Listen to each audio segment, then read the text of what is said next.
Hey there, sky gazers! Ever wondered how those fluffy clouds float way up high, even in freezing temperatures? Today, we're unraveling the science behind these floating wonders. Let's dive in. Clouds are an essential part of our atmosphere, and their ability to float is a fascinating combination of physics and meteorology. First off, what are clouds made of?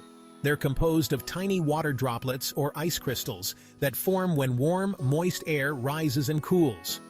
As the warm air ascends, it cools down due to the lower temperatures at higher altitudes.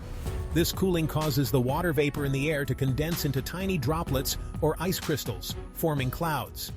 But why do these droplets or ice crystals float? The secret lies in their size. These droplets are incredibly tiny, about 20 micrometers in diameter, much smaller than a grain of sand. Because these droplets are so small, they don't fall to the ground like raindrops. Instead, they're light enough to be suspended by the upward movement of air currents.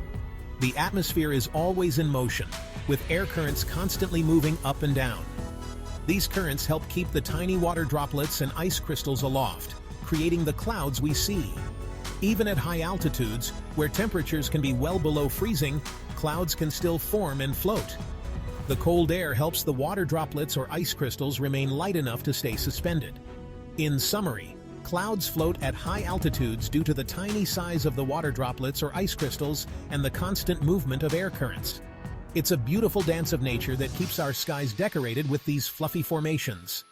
So next time you look up at the clouds, remember the fascinating science that keeps them afloat. If you enjoyed this video, give it a thumbs up, subscribe for more amazing science facts, and hit that bell icon to never miss an update. Thanks for watching, and keep looking up.